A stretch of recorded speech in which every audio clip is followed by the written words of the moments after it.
this is your spoiler warning. I'm not saying them ripping off Never-Ending Story, but it's a never-ending story. I mean, in the film, there's this force called the Nothing that wants to spread out darkness, eat everything. It wants nothing to exist. And in this game, there's a force called the Null. Not the Nothing, the Null, that wants to spread out darkness, eat everything, and wants nothing to exist. I mean, come on. Ganon needs to have a holiday from the series because there's only like 3 games he hasn't been in. And for the first 70% of the game, Ganon's the bad guy, you know. He's the one who's done this darkness, apparently. And then you defeat him, and for the last 2 hours of the game, the Null has the worst boss animation I've seen in a Zelda game. It looks like a fishing lure, you know, the end of a fishing lure. The last 2 hours of the game, Null hasn't been mentioned before. He hasn't been brought up as the big bad guy. He just appears from nowhere once Ganon's defeated. And also, the 3 Sisters of Light create Hyrule to keep him contained. Didn't they do that for Ganondorf in Legend of in the Ocarina of Time? So, how many Hyrules is there? Is this the same Hyrule as Ocarina of Time, or is it different worlds? Because they've done this before.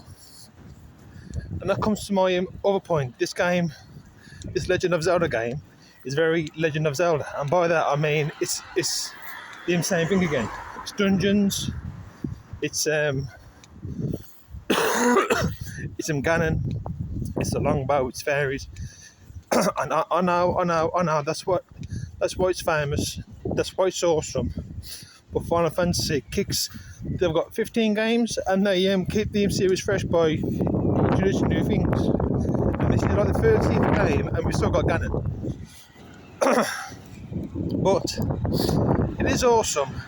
That's why it's lasted so long. And another problem is people complained a lot about the Wind Waker graphics because they was very kiddie, and this one's very kiddie. I mean, the story rips off Never-Ending Story, so it's dark, you know. The darkness wants to eat the world. The graphics are so kiddie, but it's awesome. It's Legend of Zelda, but the next time, just leave Ganon out of it. Just give him a holiday. He's on a beach somewhere, drinking margaritas. Just leave him out of it. Just for one game, just for some variation. And also, people online are saying, "Yay! At last, there's a girl in charge of Zelda." Even though the whole series is named after her, not Link. But Zelda's been the main protagonist in about 5 games. They've all been terrible. They was on that CDR game machine in the 90s, and they were terrible. But this isn't her first rodeo as a boss. But I hope everyone's well. Bye bye.